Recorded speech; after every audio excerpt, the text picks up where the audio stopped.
uses the dagger.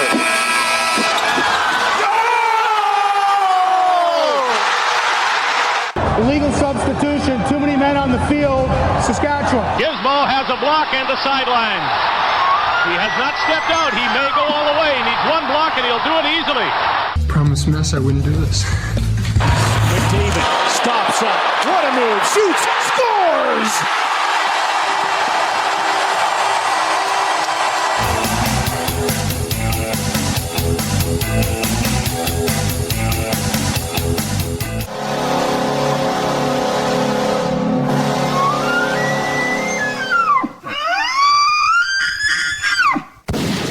Hey everybody, welcome to The Outsiders, powered by the Macintosh Group at RE/MAX River City. I'm Bryn Griffiths, he's Robin Brownlee, and joining us is the host of Oilers Now on 630 CHED, and also does a wonderful job of the color commentary on that said radio station, Bob Stauffer. Bob, how you doing? Robin, good. How are you guys? Fine, thank you. We're into the summer, but I have a feeling it's going to be a very positive, upbeat summer around here because of everything that's gone on in particular over the last... Well, let's be honest. It was an interesting year for Kenny Holland. He had to do something he hadn't done ever, and that is fire a coach in the middle of the season, a guy that we all liked, but the move had to be made. He did it, and from that point forward, a lot of people went, oh, wow, is this the summer? Is this going to be the year of Kenny Holland? And Bob, I think it's been that. Robin tends to feel the same way. How do you view the job that he has done since the middle of January to this point? Well, part of it was the coaching change, Bryn. I think that's fair. Jay Woodcroft came in and had a 724 points percentage. The team played differently. He focused on a couple individual things. They, obviously tightened a little bit up defensively. It coincided with Mike Smith getting healthy. So they got more stops. And so their goals against dropped precipitously. Ironically enough, their power play was probably not as good as it was before he came in. They went through a bit of a cold patch there, but their 5-on-5 scoring dramatically improved. So, and then we got an out-of-the-world performance from a couple of guys, specifically in the Calgary series. Like what Leon and Connor did in that series was just ridiculous. That said, Hyman had a good score in every game of the series. Kane had a hat trick in one of the games. Nugent Hopkins scored a big goal in game 4. So, they had a good run. There was lots of excitement. And finally, they're at a different place. Like, Brent, think back to when, and Robin, you were at the Sun at the time, but I remember Alan Watt calling me and wanting me to go see this DVD that they'd made about the city of Edmonton. Yeah. And all I could think of is, the key to recruiting is when you have a winning culture and environment, it helps recruiting players. And in Edmonton's case, it's really buoyed by the fact that they got 2 of the world's best players. So they're at a completely different spot now than they were even 3 or 4 years ago. Hey, just can I follow that up for a second? Because Robin and I were talking before we went on here this morning, and that Connor McDavid overtime winner to clinch the series against the Calgary Flames, for me, I think is the biggest Oiler goal since maybe the Pisani goal in 2006. But what it does is that it just drives, you don't have to do a video up of the city of Edmonton now. The fact to get to the Final Four on a dramatic goal like that, in a dramatic series like that, that should really help sell the city. Plus, you've got some players also quietly, I'm guessing, going out and banging the drum. Yeah, well, there's a sense of sustainability too, right? That's the difference. We got back, I remember, Bryn, you went to game 1 and 2 in 2006 against Carolina, and I went to games 5 and 7. And we got back, and within a day of returning, Chris Pronger. Al Strachan had written, Chris Pronger had requested the trade.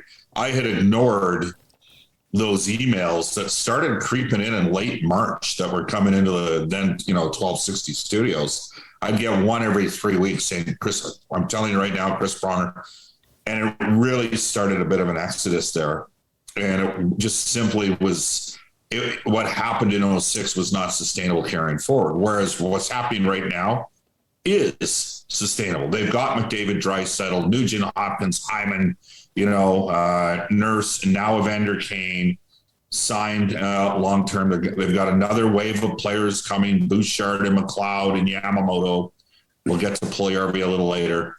And then they've got all their first round picks from the last few years, right? Broberg, Holloway, Borgo, and now Schaefer. So when you look at it, if you're looking at it from a free agency perspective or an agency perspective, they can sit there and say, well, they're gonna be in the mix. Oh, and by the way, and now they signed the goalie. Yeah. So I'm saying to you, I'm always the eternal optimist, but I'm also a realist. And I don't recall another time that the organization has been like this for a long, long time.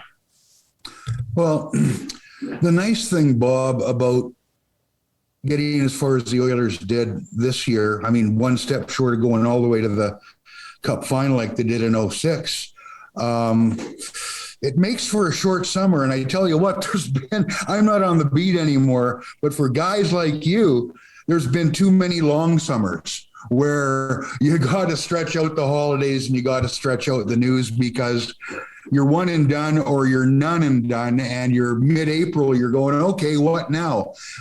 This momentum that gets built by this club playing this deep, it's not like 2006. We knew within a day, like you say, okay, Pronger's not coming back.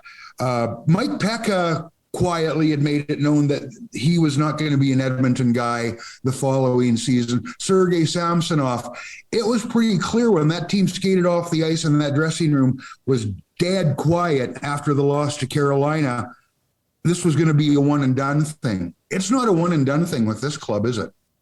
I think they have a chance over the next 6 to 8 years to, be in the playoffs every year and be a top 8 team for the next 6 to 8 years. And it's largely Connor and Leon. Like, that's not mistake that. And they've got those guys locked up for multiple years beyond this, and they've got to continue.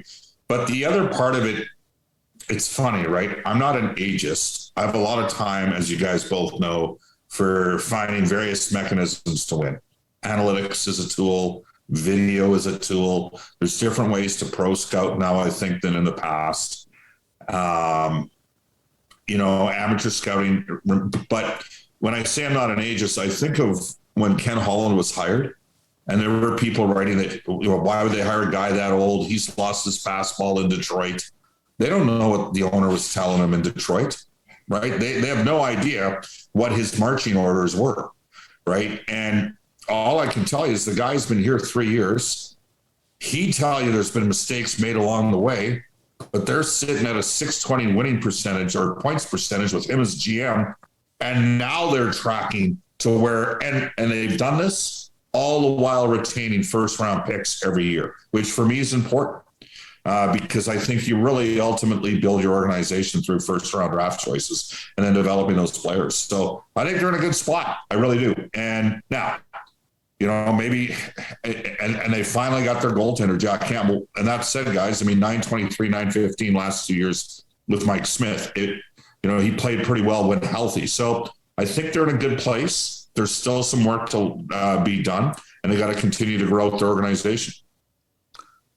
It's funny. And again, before we started taping, Brennan and I were talking, and I was thinking, how many people did I hear say, the game's passed him by. Kenny's the dinosaur. Kenny can't be successful in today's cap world. They got to outspend their mistakes in Detroit way back when, and that was somewhat true for a lot of was. Yes, it was. But I tell you what, you use the term fastball. That's exactly bang on.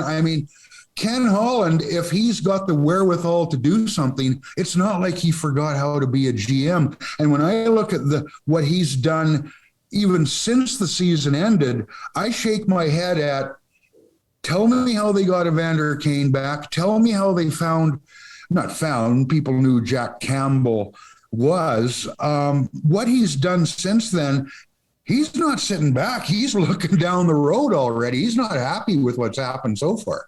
Well, Robin, given Dan Milstein the opportunity to put his toes out in the water, dip his toes out in the water and see what's out there for Evander Kane, turned out to be a brilliant move because there was no false illusions when Milstein started calling around that there was this 7-year, $7 million a year contract available. And I think in fairness to Evander, he probably could have dug in and maybe gotten 5x5 somewhere. Okay. Right. Maybe he could have gotten that in free agency, but I also know enough about Evander, and he is an incredibly charismatic guy when you meet him. He's really well spoken and he is smart. And when they were playing game 4 against Colorado, he was suspended. And he came up to our broadcast location and talked to me at the start of the second and third period. And I point blank asked him, what's the key to re-signing? And he said 3 things. He said, winning, money, and lifestyle.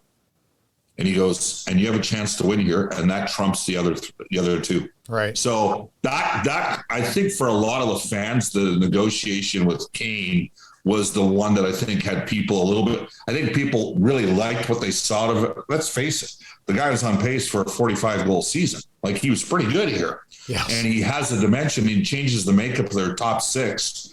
And also because he can play at that level, you talk about functional toughness. Well, he brings functional toughness at an elite level. So pretty important guy to get back. The negotiation with Kulak was really important, and they invested a lot of time with it. And especially given Duncan Keith's retirement, it's become incredibly important. And then in Campbell, they just believed that Campbell was the guy. Yeah. And so the way they went. And not hard to get Campbell sold on Edmonton when he and Zach Hyman are tight, by all indications that we're hearing. However, once again, when you get to the Final Four, it makes this far more palatable destination as far as I'm concerned. Okay, let's quickly talk about the fact that so they get the Kane thing done at great money. I've always wanted to ask you this. I don't think we've ever talked about it. It's a delicate dance between term and the number. I'm a term guy. Term is the first thing I always look at over the AAV. What about you? What's more important to you? And I know that they're both important, but which is the one that you tend to get drawn to first when you're looking at a deal? I look at the cap hit. Okay. I look at the cap hit, and it's because you've got to, you've got to. Some teams have self-imposed team caps. Right. Yep. Some teams are just trying to get to the floor. But realistically, there's a ceiling on how much you can spend. So for me, I am looking at the dollars. I look, you know what? There you go. There you go. What are you holding up? Tell everybody what you're holding up and showing us. That is that's our roster and line combos with cap points. Numbers. Yeah. Yep. For the entire team. So, and then I've got the American League team right here as well. So I basically, like the Oilers signed Janmark yesterday. Yes. So I do a new index card every time there's a move. And, it's so I definitely look at the cap hit for the player when I sign. I'm not really that worried about the term, to be honest with you, because if you've signed the guy to the right contract, usually you can find a way to move him along. And that's what people like. Fans have to come, like I just mentioned, you can basically build your team around first-round draft choices, but fans also have to realize that in a cap system, and when you have 2 of the best players in the world, and they're going to take up a quarter of your cap space, there's going to be players that come and go. Yep. Do you worry about, and this is the thing that I always am fascinated by, the way fans look at things. The season ended, I can't remember what night it was, and then 2 days later, everybody's immediately worried about the next 4 years. I'm going, can't you just ride it out and have some fun here? Can't you just enjoy it? Why are you worried about Connor's contract expiring or Leon's contract expiring? Just take it day by day and just enjoy it. The best part for me about the playoffs is it's not a Wednesday or a Friday or a Saturday or a Tuesday. It's either it's a game day or it's an off day. Just enjoy it. It just seems like there's just way too much wanting to overanalyze instead of just enjoying the game the way it is. I would say part of the reason why you guys have this podcast is because of the passion that's out there for the game in this market. Part of the reason why we have a show called Oilers Now is because that exists. And frankly, I understand a little bit of the nervousness with the fans because they're in a market that watched the greatest player in the history game get sold. Right. When Gretzky gets sold. Thank you for and using that was after Paul Coffey got moved before him. Yep. And then Mark Messier got sold. But Robin, I don't know if you remember the interview, but I know, Bryn, you do. When Wayne Gretzky was coaching Phoenix, he joined us the night before a game on Total Sports, and it was about 5:30. And point blank, I asked him, it was while Daryl Cates was pursuing the team, I said, fans here are nervous about Peter Pocklington, and he cut me off right away. And he said, all right, I know where you're going. You have nothing to worry about here. Yeah. This guy's going to sign his players long-term if he gets the team. And I think that was a message that a lot of people heard. And you know what? For all the criticism that was directed the ways of the Everley, Hall, and Nugent Hopkins contracts, those were the first three where the organization had bit the bullet to rebuild, and they signed those guys to long-term deals. And some people around the league criticized the deals, but for Edmonton, that was important. And circling back to Chiarelli, same situation. For all the criticism directed his way, they got Connor and Leon on 8-year deals. And Austin Matthews is sitting there. Austin Matthews is on a 5-year deal in Toronto.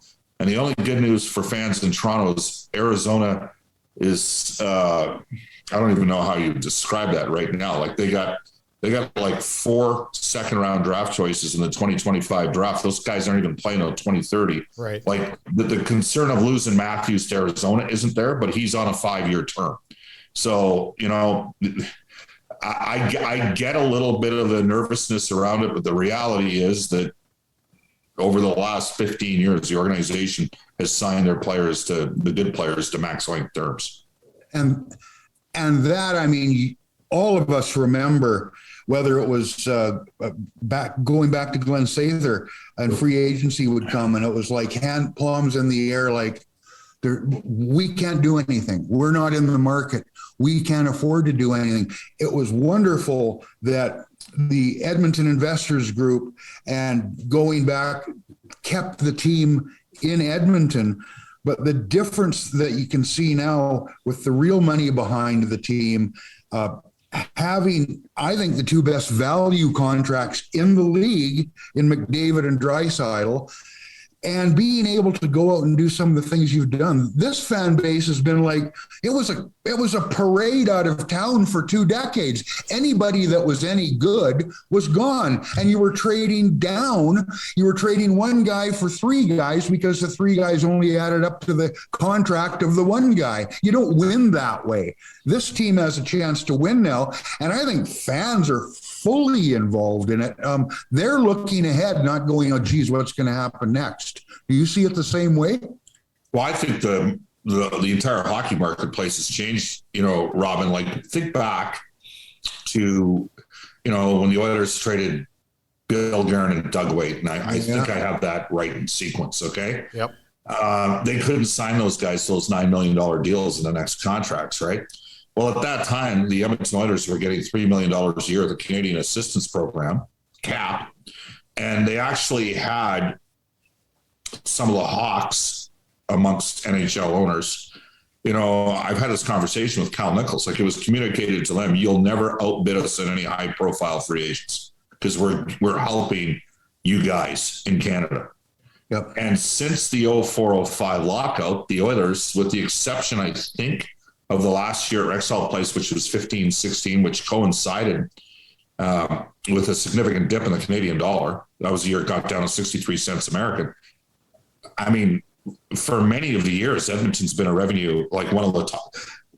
I think it's the top 9 teams contributed to your revenue sharing, and the Oilers on multiple occasions have been one of those organizations. So the landscape has changed as well. Like, the Edmonton's got, I know the building's 5 years old. It's still a new building. Yeah. Right. So the Oilers are a different place. I mean, just think of think of what happened in Calgary, and it sucked that they lost Johnny Gaudreau, right? Like that's a great pick by them, a 4th round pick. The guy was 2nd in scoring last year, but they lose one of their top guns. They're in I don't even know the status of where their building's at right now. Well, Edmonton's got their building done. And the Oilers are, it's a different market now. And I just think we're completely, I think there's old prejudices that are times hard, like perspectives. Like there was a time everybody thought the ice at Rexall Place was terrific in 10, 11, 12, 13. It was not the same ice that it was in the 80s and the 90s. Right. It's just Edmonton's got great ice. And conversely, Edmonton's it's not an attractive. Well, now for the players that come here, it's got voted the best visitor dressing room in the league. The building experience is right up there. It's top 3 or 4. The Oilers have got a real good team. They've got Connor and Leon signed. They keep their best players. They're not having we're just in a completely different world than we were 15 years ago. Heck, even to be honest with you, even 10 or 12 years ago, you could even make an argument. They imported in Duncan Keith for a year. Mike Smith was around. Chris Russell was around. They're at a different place now because now their leaders are guys that have been grown internally and organically. And they also happen to be some of the best players in the world. And that's at a different place than it was 2 or 3 years ago. Hey, when you hang around a team a lot, and we all know that, you can sense when maybe a guy is getting close to the end. Could you sense that with Duncan Keith over the last few months? Did he kind of surprise you a little bit with his announcement? I'll be honest. I thought he might do the Chris Chelios when they got him last year. I thought, okay, well, maybe he's going to play 2 more years. Right. And part of the reason why I thought that, Bryn, is because Jerry Johansson took him on as a client. Yep. And Jerry wasn't going to get paid for the pre-existing contract. So I thought, well, there must have been some communication. Maybe Duncan was looking to extend his career. And there were points this year that he was the Oilers' best defenseman. Like Edmonton had a tough go from about January 1st until, I don't know, February, whatever Jay took over. What was it, February 7th or 8th? Yep. I thought Duncan played pretty well during that stretch. So to be honest with you, Brent, I was a little surprised that he elected to retire. So given that, how were you so certain? I don't know what you can say, Bob, or what you will say. I put it out there on Twitter. When I hear you say something 10 times in a month, I know it's coming. So you kept saying on the show, there's going to be cap space. There's going to be cap space. Were you just looking at the Clefbaum money and certain things? How were you so certain about that? What did you know? No, to be honest with you, Brent asked me one question, like when I was doing the games around, and we didn't travel to team the last 2 series. So we traveled all year long, and then the LA series, and then Calgary drove up and back and forth. So it's, now that said, I'm still in the hotel. I still see the guys at the hotel and stuff. I didn't know until 4 or 5 days after the season that it was even being contemplated that Duncan wasn't sure 100% he was going to come back. Okay. I won't tell you how I knew it. Point. You got your own. We all have to protect ourselves. It doesn't necessarily have to be a team source. Yeah. Okay. Yeah, exactly. Right. Yeah. And then I knew what the cost would be to divest a player like Kassian. Okay. Yeah. I knew it was going to be at least a second rounder and possibly 2 seconds. Yeah. So it turned out to be dropping down 3 spots in the draft in the first, a second, and a third. And I knew that Arizona, again, I'm going to circle back to this. They were playing in front of 4,000 fans. They're sitting there accumulating, like, I don't really get the end game. Yeah. Like you're sitting there accumulating second round picks in the 2025 draft that won't play in the NHL if they make it till 2030. Is anybody going to be there from that organization, that regime at the time? Like, would you not want to, like, I'm surprised Arizona wouldn't be a team that would actively go after a guy like Pugliarvi. They've got the excess capital and picks to do so, but they don't seem to have any interest in taking a swing on a guy like that. I find that interesting. But anyways, so Keith, I knew that was a possibility. Definitely knew that Kassian was in play. Yeah.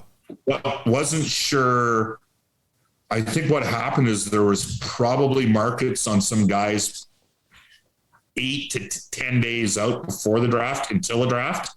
And then that market shrunk in between the draft and when free agency opened up. And that market might reopen again in 3 or 4 days, once we know where Kadri ends up and where Niederreiter ends up, like there might, like you look at a team like Anaheim, they're under the floor. So that's where it was coming from, Robin, was that I just, there were too many factors in play not to think that you couldn't see. And I think what I also said is, of the 19 guys that played Game 4 in the Western Conference Final, my guess is we'd see 7 new players here for the start opening day, right? So we've got the goalie, Jack Campbell, instead of Mike Smith. Skinner, we're not counting him because he didn't play, but so we got 2 new goalies. Sure. Because Koskinen was backing up Smith. Keith is retired on defense. Slide Broberg there, so that's 3.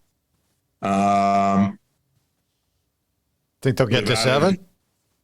Yeah, but okay. You know, and so we'll see. They've got 3 restricted free agents. Yep. McLeod's getting signed for sure because he doesn't have arb rights. And then, you know, Yamamoto and Puljujärvi, I'll make an argument you can only sign one of those guys. So you're going to need to replace that guy. Plus they've added Janmark. You see where this, don't forget Malone played. Mm-hmm. Yeah. I would be surprised if he started, with all due respect to Brad. So now you're up to 6. I forget the 7th one without looking at the makeup. Oh, Cassian's gone. So there's the 7th. So I just felt there was going to be movement. And because I don't think Ken Holland's done building this thing. You want to quickly talk about arbitration? What do you suspect is going to happen there? Well, again, McLeod doesn't have arb rights. If I was his agent, I would just do a 1-year deal. Yeah, because he's going to have arb in a year from now, and I think I think Ryan McLeod's going to play a pretty critical role here. So he's going to play 3rd-line center. He's going to play 2nd unit power play, and he's going to be on the PK. He's going to have a compelling case in a year from now. And then it's Yamamoto and Puljujärvi, and they're going to probably come in on 2-year deals somewhere between 2.8 to 3.3 million. Actually, Puljujärvi's might have the better case, and that actual lack of knowledge of what that number is going to, because they basically based it on points per game, right? But here's the rub: if you're an Oilers fan, remember they base it on points per game, and they don't factor in who the guy plays with, right? And it's a factor for both players. So. They're different players. There's no question that, I mean, Yamamoto kills penalties and plays 2nd unit power play. Puljujärvi's sometimes on the 1st unit, sometimes on the 2nd unit, never kills penalties. And he had a tough final 50 games. I mean, he only scored 6 goals and Yamamoto got to 20 goals. Yep. So I think something's going to give with one of those 2 guys. It's just logic dictates to me that there might be a move there. Last one for me, Bob, and it kind of ties into what you're talking about. I look at a guy like Brad Holland and think this guy's going to be a mover and a shaker going down the road. He's certainly more aware of analytics than some people who've been in the organization in recent years. Puljujärvi gets the big push from the analytics crowd. How do we balance the don't give me numbers that don't mean anything, I'm tired of it, tell me what he produces, and I think we have to look at these to get a real picture of the player. There's a balance there that you got to have, and it seems to me the Oilers are moving more into the analytics end of things. Is that just a bad read from outside, or do you see it as well? I would say Edmonton has gone in sort of little spurts in this area before, right? Yep. So, and as you know, as your listeners are probably aware, the market itself has been always hot on this topic. They've always been aware that, you know, we've got some of the most prolific writers out there, analytics-driven writers out there that have followed this team over the years. I mean, Tyler Dello was very confrontational at times, ultimately got hired in large part because of Dallas Eakins. And it is now a VP of analytics for, you know, the New Jersey Devils. I do think Brad has a lot of time for it. I think don't forget, he worked in the video with the NHL for 7 years too. And that's the other factor. There are programs now, Robin, where you can watch every shift the player had in the last 3 years in video. So how do you combat that versus flying into, you know, Las Vegas to go watch a guy play? and the cost for a company. Is there a more cost efficient way of doing things carrying forward here? Do you like, I think you're going to see situations around the league where pro scouting departments might be limited to 2 actual pro scouts, one east, one west, with both guys needing to know the American leagues, because that's a little bit tougher to gather the information from. So I do, Brad's pretty unique. I would say he was, in my opinion, in the 15 years, I'm coming up to year 15, pretty progressive for a hockey ops guy. And definitely, this is a guy that went to finished his law degree while he was working full-time for the NHL. Like, he's not a limited guy. So, and with that, a guy with a legal background probably likes a pretty good discussion once in a while as well. So I think it's, this is not bow at the feet of my father. This is a guy who's very much his own man. And I'm going to tell you guys this right now. He was going to get hired by another organization to be their assistant GM. That's the truth. That's what was going on. Yeah. And combining him with a guy like Keith Gretzky, who is shown to be a good talent evaluator. He drafted Yamamoto 22nd. Don't forget, he got Pasternak 26th. And he also got Bouchard 10th and McLeod 40th. So he's got a good feel for the amateur side. Now he's running the farm team. He's got a sense of team. I think those guys complement each other quite well long-term. So I'm going to be intrigued to see where it goes with them. Hey, before we let you go here, it was a fascinating season on the ice, off the ice, because of all the COVID stuff that went on. How did it go for you? Because I know that there's all the COVID protocols, and it seemed like you were off for a couple of weeks because you were struggling with things. Mooner was. I can't recall if Jack was off at all, but just the whole traveling thing with COVID was. I don't know how you guys did it. Brendan, Cam and me got it last. Every player on the team got it at one point. Most of the guys got December and January. Right. Jack and a couple of media guys got it when we were in Toronto. So lucky for them, because they got to fly home after 5 or 6 days. Cam and me both got stuck down to the States, which meant we were down there for 12 days. Right. So, lots of testing. I've probably had, between the Oilers and Chorus, I don't know, 60 tests. Wow. Over the last couple of years. Yeah. So lots of testing.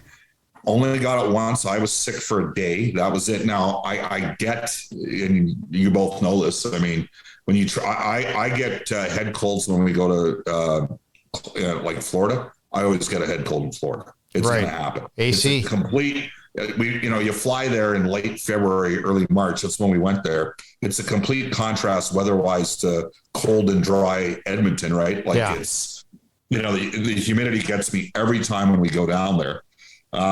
So, I think people did the best they could with it. The masking situation on planes was, a little frustrating and exasperating. I mean, we could get into a whole other conversation on, I am concerned about the mental health side of things that's come for this. Yeah. And anybody that doesn't believe that certain political entities wouldn't try to use a scenario like this to further advance their cause does not understand politics.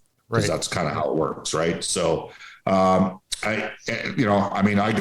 was triple vaxxed before the start of the season. So, to me, it was just simply a requirement in order to be there to broadcast and do as many shows as I possibly could. That's my job, is to be available as much and frankly, to be as balanced, which is hard sometimes when you have McDavid and he's not getting any penalty calls, but to be as balanced as possible. And so, people live with it. There's a lot, there's kids that are sick. There's parents that are sick. You never know what anybody's going through. So yeah, it was a little bit of an inconvenience. I'm sensing we're heading back to some form of normalcy out there in society. I hope it continues. I know Bryn, you've gone through a brutal physical challenge of the last several years. You don't even look like the same guy anymore, and you're still with us. So that's awesome. And that stuff like that, and what John Sexsmith have gone through. Yeah. it just pales in comparison for this. But I will tell you, there were moments. It was quite bizarre. We go to Montreal. There's nobody. The city's in lockdown.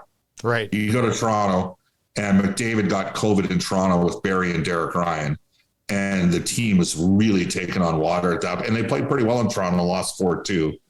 And I remember that Jack couldn't do the game, and Cam and Rob Brown had to do it back. And I'm the only healthy guy left of the, like, it was, there was some moment. And then you think of that in Toronto and Montreal and no fans, and then turn around and less than a month later, you're playing in front of sold out buildings all over the United States, and they've moved on from it. And then eventually we moved on from it too. So it had a wide range of emotion during the course of the season. And it's awesome to see the fans in the building.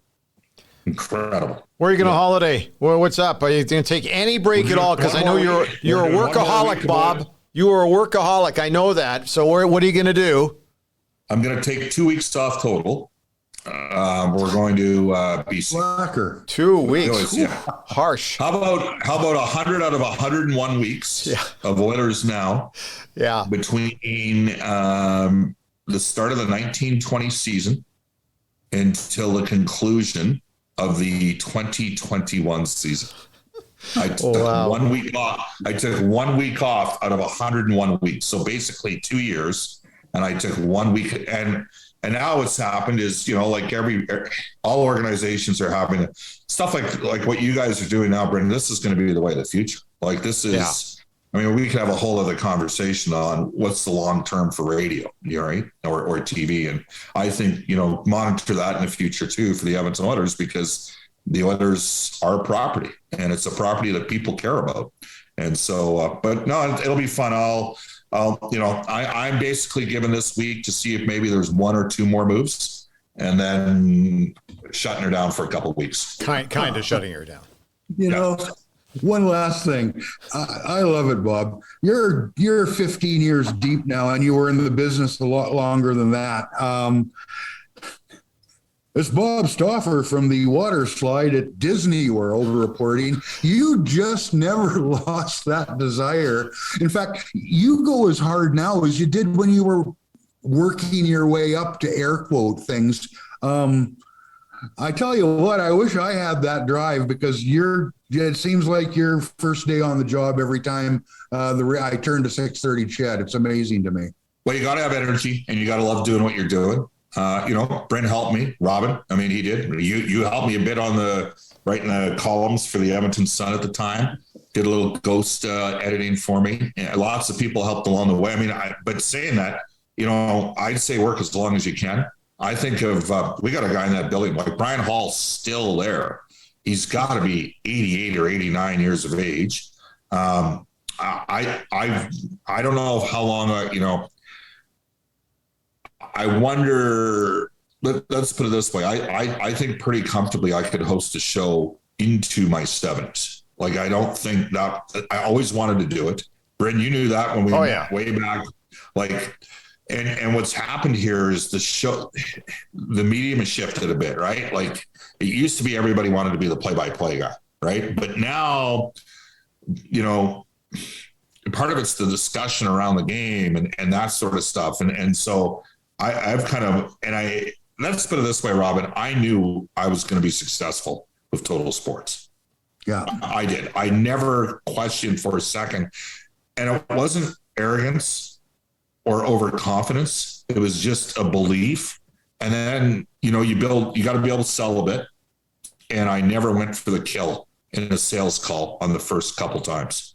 And I never overpromised. I never said, well, I'm going to guarantee you that we have 60,000 listeners a day, and this is what we're going to do for your business. And I'd say, I'm going to suggest to you that you're probably going to hear people say, hey, I hear you advertising on that show. And I don't know if anybody's ever going to spend a cent on your company, but your name and brand awareness is going to get out there. And we are, not to paraphrase, Arthur Miller, Death of a Salesman, but we are all salesmen in one form or another.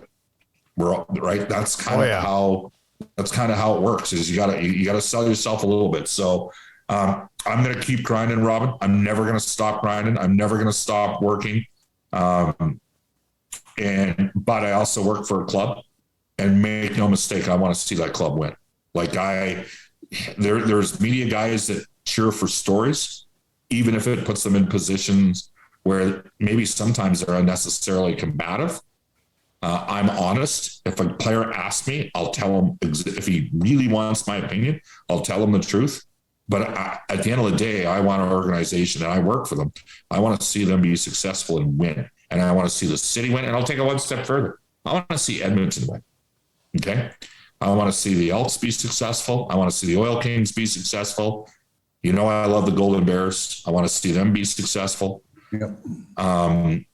I don't love how narrow-minded the university has become in scope and how it no longer sort of is truly interested in having a traditional liberal arts discussion on topics, because it's not. But that said, I want their teams to win. I want those student athletes to be successful. I want Edmonton to win. That's what I'm cheering for. Great memories right from the Clare Drake Arena to Commonwealth Stadium, back to Clark Stadium, to the Coliseum, and to a beautiful facility we have now. There's no doubt about Rogers Place. Bob, thanks. Great stuff. Coffee and Bailey's on the way at some point on some patio this summer. And this is a long overdue conversation for us. Thanks for your time. Anytime, guys. Take care.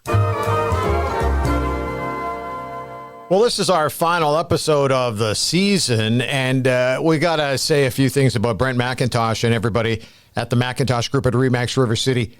A big thumbs up and a big thank you for your support over the last few years. It's been great. You want to talk about great teammates? Brent's been one of those, and I've also seen how his team works firsthand because a very good friend of mine bought a new home and sold his old home over the past year. And just watching Brent's team, the way they kind of work together in unison to get that deal done at a quiet time of the year. Like November's not an easy month to sell a home, nor to help somebody find that right home, but they did it. It was a Hall of Fame experience, to say the least. It was fantastic. So once again, a big thank you to Brent and everybody there. If you are looking for that same Hall of Fame experience too when selling your home or looking to buy one, then give Brent or any of his team members a call. The number is simple. It is 780-464-0075. You can also find them online at macintoshgroup.ca. Both buyers and sellers can contact them. They would love to hear from them. And one last thing, make sure you tell them the Outsider sent you. I know. Yeah, I know. Little summary. Okay, and we're taking a break over the summer and looking forward to coming back in October. Feedback, very important for us. If you'd like to get a hold of us, real simple. The email address is theoutsiders@shaw.ca. That's theoutsiders@shaw.ca. You can also check us out on Twitter. You can drop us a note there as well. Our handle's really simple. It's @Outsiders2020. And like I said, just a bit of a break for the next 2 months. You know, I got to be honest with you. It's hard to believe, like we're wrapping up. This is actually season 4 by the looks of it. And we've done 116 episodes. The audience just keeps growing, and that's fantastic. And, it's funny. You don't get a lot of feedback on the emails or on Twitter, but I run into a lot of people who say, man, I listen to your podcast all the time. And I always say, not my podcast, it's our podcast, because, Robin, this has been so much fun through the years, and I can't thank you enough. Oh, you don't need to thank me, man. We're just getting started, I hope. Absolutely. It's been fun. The one thing that's been very noticeable to us is that when we talk about hockey, our numbers surge. We talk about other sports, we still have strong numbers, but it's not quite as much as it is during the hockey season. So ending this season, chatting with Bob today was a lot of fun. And the one thing's for sure, if Bob wanted to keep talking for another hour, we would have let him do such. Yep. And I want to say something, Bryn, too, with this break coming up, because you most often take care of this when it comes to on the podcast and just in conversations. We really enjoy doing this. I know I can only speak for me. I want to keep doing it, but what we like is not only the feedback, hey, when you do this, I'm not so into it. When you do that, man, I could listen to it all day long. That's the kind of feedback we want. The other thing we want, too, is, if you want to come on board and help us do what we do in terms of being a sponsor, that's not difficult to do either. We are so grateful to the sponsor we have now, who's carried us through a couple of years now with Brent, isn't it? Yeah, Brent McIntosh at the McIntosh Group at Remax River City. Yeah, and that's wonderful. There's room for more, and we won't turn anybody away. We enjoy doing it. I hope we keep doing it. But we'd love to hear from you too. Let's have feedback. Let's have sponsorship. Let's have wherever you want to take it. But let's not just sit back and let's get going with it. Hey, before we disappear too, I just wanted to tip the cap to Brian Marchment. I don't think we talked about Mush on our last podcast. We lost Brian in Montreal the week of the draft, and he'd been working with the San Jose Sharks. I've known Mush since I started working with the Winnipeg Jets back in 1990. And he was a tough bastard, boy. He was harsh. But you know what? I started to recognize that he was basically testing you. And it's funny, I always remember chatting with, it was Randy Carlyle on a bus. And I thought the guys were being really hard on me. And I said, and Randy noticed I was a little down and said, so what's up? I said, well, it's hard taking criticism constantly day in and day out from guys, and Mush was one of those guys who was pretty constant. And Randy started to laugh.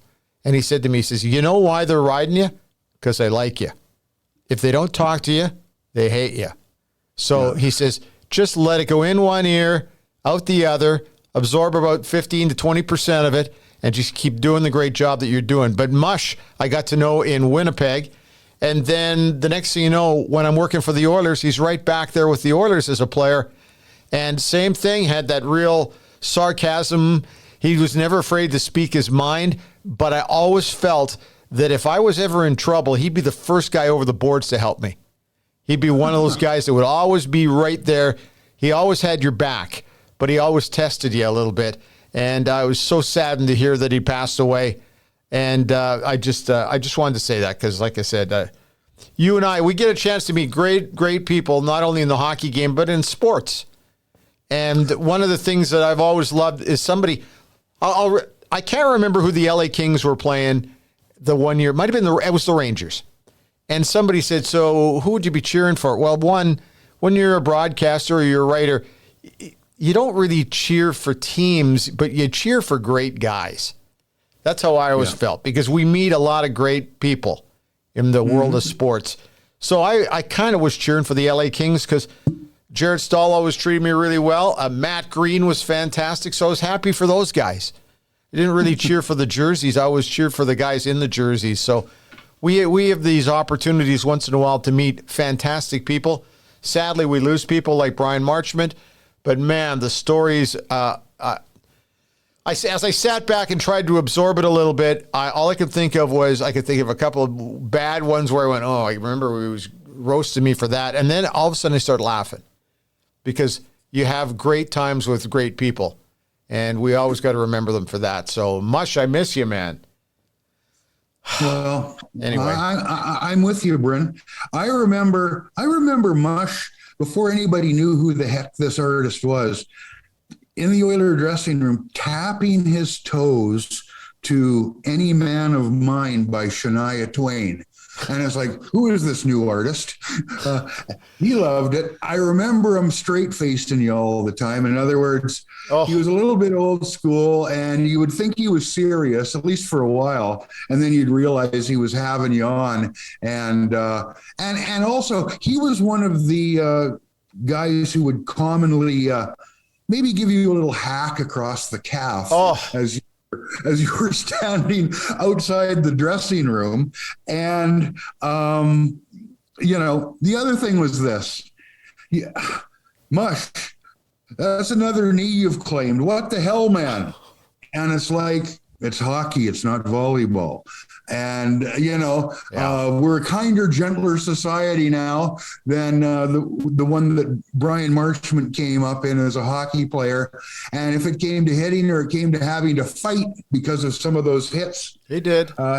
He laid one of them memorable with George Larac in Edmonton after he went a little bit low on Doug Waite down in San Jose. So be it. It was no big deal. It was, well, hey, I got to stand up. The gloves just came off. You threw your punches, and it was whatever. Okay, I did what I had to do. He did what he had to do. Let's play. And it was that simplicity and that simple lens that Mush saw the game through that was so refreshing. And before we wrap up, I've been listening a lot to Sportsnet 960, The Fan in Calgary over the past 10 days. This Johnny Gaudreau thing has really kicked the shit out of the city. And Bob brought it up actually earlier about the fact Edmonton's gone through its share with the selling / trade of Wayne Gretzky, the Chris Pronger thing. There's been a lot of things that have taken this city down a few notches. This one with Johnny Gaudreau has really been perplexing, and just you could sense from what you're hearing on Sports Talk Radio in Calgary here over the last week or so, as much as they were using Stampede to buoy themselves a little bit. This one really hurts because they let another great guy just walk away and get nothing for him. And it's not like he ran away and went home to New Jersey, Philadelphia, or the New York Islanders. He went to Columbus, which when I saw the news come in, I'm sitting on the patio. I went, what? This can't be right. And I had to check in with a few people that I knew, and they went, no, that's Columbus. How's your take on that? It's very perplexing to me. And like I said, Calgary has gone through a fair bit, having to deal with this. Draisaitl to McDavid. McDavid shoots. Score! It's over!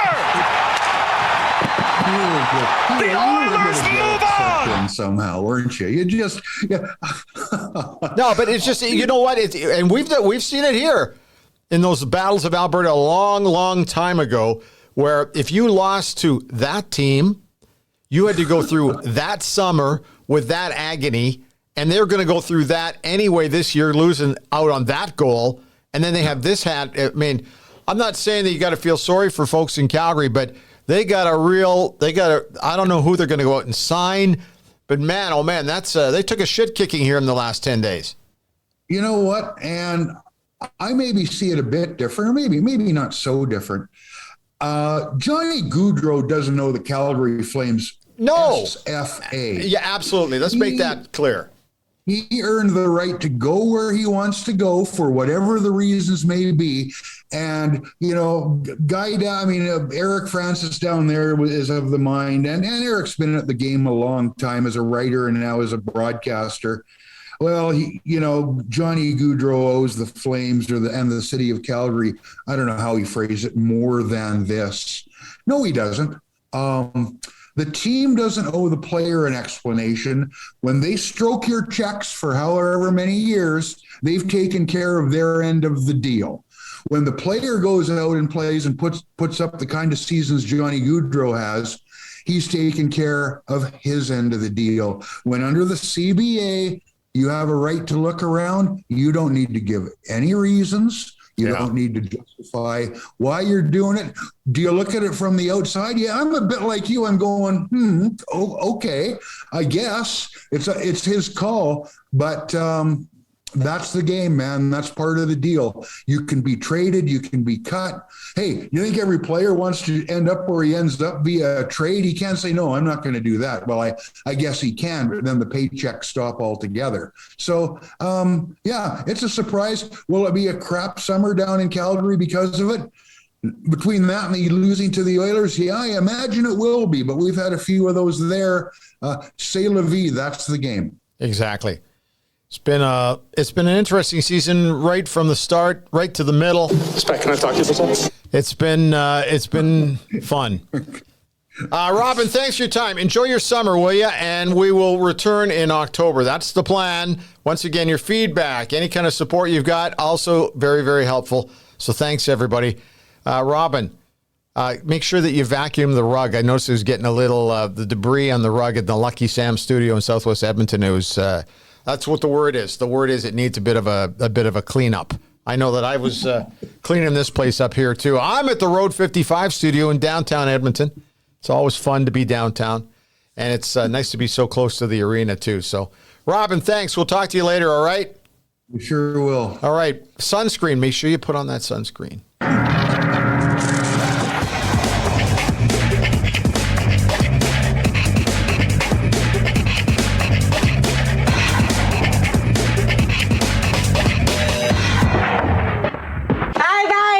Have fun storming the castle. Road 55.